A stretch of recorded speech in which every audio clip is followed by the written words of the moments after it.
Egypt, the land of the pharaohs, one of the greatest civilizations ever known. A new age awaits. As Meneptah's final years are upon us, the eyes of the Egyptian court and its people look to the prospective new leaders of their land. These leaders will be the characters you get to command in Total War Pharaoh. But how do the Egyptians play? How will they stem the tide of the Hittites, the Canaanites, and the Sea Peoples, as well as the collapse of the Bronze Age?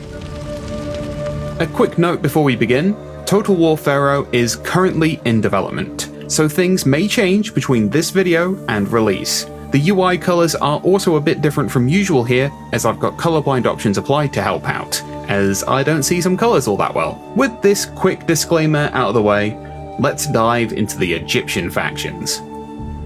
The prospective pharaohs of Egypt all have their own histories and links to Meneptah and the pharaoh's crown. On the border of Canaan in Sinai, we have Ramesses, begotten of the sun god Ra. Ramesses is young, ambitious, and ready to follow the path of greatness shared by his namesake, Ramesses II. A martial prodigy, Ramesses' youth brings him a speed and capability not shared by other characters. He'll need to utilize both of these in order to deal with the incursions at the Canaan border from the great raider, Ursu, whilst being aware of the dark cloud on the horizon. Further along the river in Hardai, Seti, the son of Meneptah, skirmishes with the western desert tribes to prove his martial superiority and worthiness for the crown. While he's next in line to the throne by birthright, he would rather prove his worthiness with a display of power, a language he knows better than the parlance of the courts. Tausret, on the other hand, has a very different approach to power than the other leaders. It's not about God-given rights or grandstanding, but having the keen mind and knowledge you will be a better pharaoh than them. A methodical genius, Tausret's strength lies in her intelligence. She starts in the deserts of Yebu in Upper Egypt. Through synergizing her provinces to bolster her economy, and working alongside Seti and whoever else she can sway to her line of thinking, she can maintain the majesty of this ancient empire. And lastly, down in the south, we have Amenmess, the Viceroy of Kush. Whilst Amenmess is the eldest male heir, Seti is the designated heir. As powerful as a title like Viceroy of Kush may be, it's not nearly as powerful or attractive as Pharaoh. Being the Viceroy of Kush does come with its benefits, however. Benefits like control over Egypt's gold mines. Amenmess knows that the true power over man isn't blood, but money. And he'll use this truth to fight his way back up to Meneptah, buying whoever he can to take back what he believes is rightfully his. With our leaders set on the stage, let's take a quick look at what makes them mechanically unique in their grab for power. Each journey to the pharaoh's crown can take a multitude of paths, playing to their individual strengths. Starting with Ramesses, as a militaristic leader, he is an exceptionally capable warrior, efficient with any weapon handed to him. His elite warrior status is something also shared by his armies, as while they are smaller in number, they are stronger and more elite than your average foot soldier.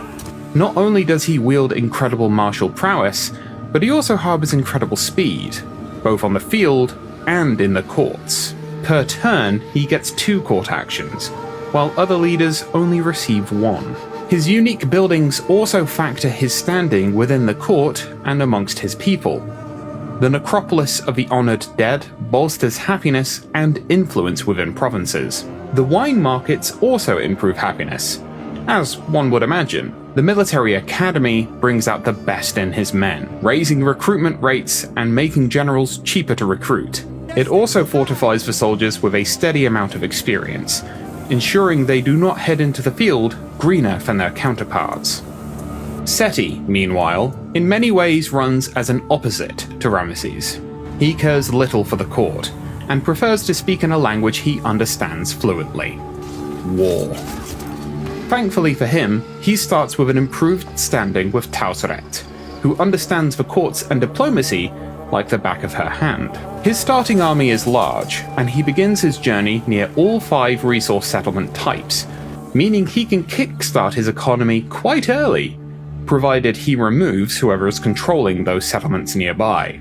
Seti's unique buildings exemplify his love for war, his depiction of ego, and his genuine lack of care for what anyone else thinks. The mustering office increases recruitment slots, as well as decreasing the cost of enlisting troops within a province. The Recruitment Administration Center further drives down recruitment costs, whilst allowing you to train more troops, at the expense of the new enlist's well-being. Meanwhile, the Tax Administration Palace continues its own way of obtaining spoils of war from amongst the populace, increasing production greatly at the cost of workforce growth and happiness. Lastly, the Seti's Royal Palace, showcasing the kind of boisterous nature befitting of a prospective pharaoh of his stature. His troops look on with improved morale, whilst all other factions look upon it as unnecessary grandstanding from a potential tyrant.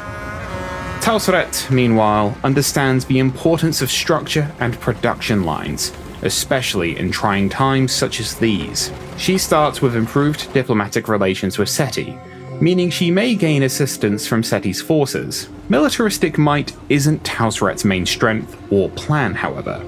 It's production. While her unique structures may not bring happiness and joy to her people, they are a necessary slight. The provisioning headquarters, Talsret's armory, Talsret's goldsmiths, and the storage center all provide their own powerful buffs, but they really begin to shine when you plan out your construction.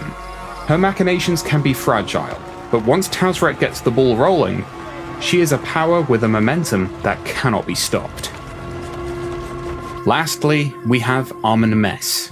As Viceroy of Kush, he has sway over his Egyptian counterparts, as he starts already with a standing within the Egyptian courts. His unique structures symbolize his standing, as both a power over the Kushite people and as a man who recognizes gold's strength. The Kushite delegate school may be looked down upon by Amen-Mes's people, but it fosters growth in the workforce within the province, alongside increasing production, as well as improving diplomatic relations with non-Egyptian factions. The hidden rooms also provide a great boost in all resources, happiness, and even legitimacy to the throne, at a very heavy cost of gold.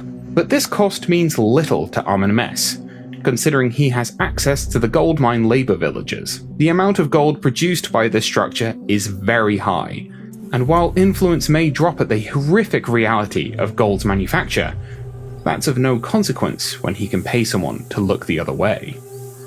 The lands of Egypt are vast. The Egyptians are masters of desert and surgical strike warfare. The units native to each region of Egypt bring their own strengths to conflict. If you wish to bring these units into your armies, you'll need to either branch out your conquest to these locations and take them by force, or foster diplomacy, alliances, confederation, and vassalization. On the border of Canaan, you'll find the Sinai and Retjenu militia. Their forces contain a mixture of both quite expendable units to hold lines or harass, and very valuable additions to bolster your damage output. Being on the border of Canaan, they do have many units in medium armor to stand toe-to-toe with Canaanite forces, and some of their number also have decent armor piercing and breaking capabilities. In Lower Egypt, there's a decent mix of melee and ranged units to be found. This mix, however, does come at a bit of a cost, as they are not what you would particularly consider to be fine or noteworthy. They aren't a write-off, however, as many in their number have resistance to heat, and while they may lack skill, they do make up for this in number, perfect for any would-be warrior pharaohs wanting strength in overwhelming numbers. In contrast, the forces of Upper Egypt are a potentially very powerful addition to your defensive garrisons. Many Upper Egyptian melee units utilize medium armor, with the occasional light armored units to harass and provoke any enemy unwise to stand against them. This doesn't mean they're a slouch when it comes to offense, however. Like the rest of the Egyptian forces, they do have speed on their side, and they're exceptionally capable flankers, meaning they're able to deal big damage while holding out against any attackers of their own.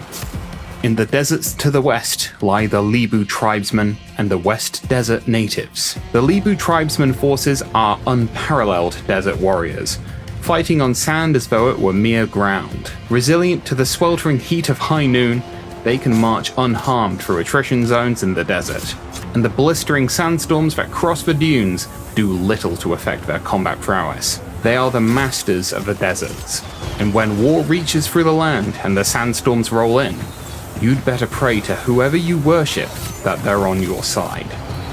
And in the south of the map, you'll find the Nubian and Kushite forces. The Kushites and Nubians are primarily built around the strength of their archers. They have expendable units who can harass and keep enemies preoccupied, whilst archers with exceptional range rain down the arrows. The archers can also be defended with other units from this region, as there's decently skilled and armoured spearmen and clubmen amongst their ranks. And lastly, there are the Pharaoh elite. When you take the crown, you'll have access to some of the best of the best. Highly disciplined fighters, adorned in medium armor. Having just one of these units amongst others can turn the tides of battle in your favor. It's not just the lands who bring units into play. Each leader comes with their own troops, unique to their army, playing to their strengths. But Ramesses' unique forces very much build upon his strengths as a leader. The Medjay and Sheridan that make up Ramesses' forces may not have the numbers that other factions exhibit, but their status as elite warriors who can adapt to whatever situation is before them makes them a very formidable force. Fast and adept at flanking, many of his troops also have the underdog trait, meaning they thrive in fighting against multiple units at once, potentially outnumbered but rarely outclassed. Ramesses' retinue are a balanced and highly capable force.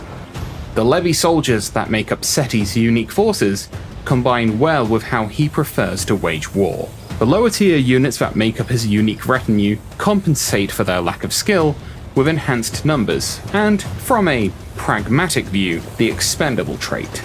Seti's more elite troops won't rout, or potentially care upon seeing the lower tier units meet the jackals of Anubis.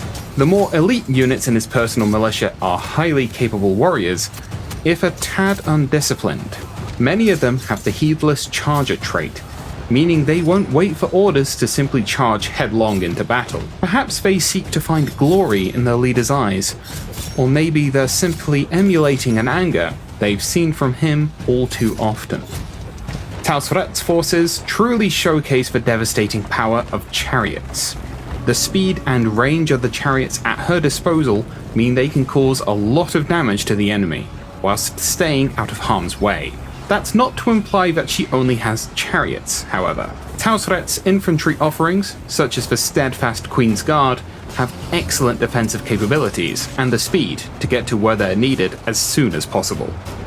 As talented as the archers in Talsret's army are, very few can compare to the forces that Amenmes's deep pockets can buy. The Kushite, Nubian, and Tarseti archers are among some of the most skilled and most feared in all of Egypt. With excellent range and devastating attacks, the archers Amenmes can field are an immediate threat to any force. The melee units within his retinue, including the Kushite Royal Guard, also have a ferocious bite, making Amenmes's forces a terrifying sight indeed. We've covered the leaders you'll command and their motives, the armies they'll control, and the forces that await to join under their banners. There are dark days ahead. With the collapse of the Bronze Age on the horizon, how will you ensure that your people and your empire survive this apocalyptic event? With what we've covered in this video, we hope you're inspired to become a great pharaoh that history would be proud of. Are you ready to take on the mantle of Pharaoh?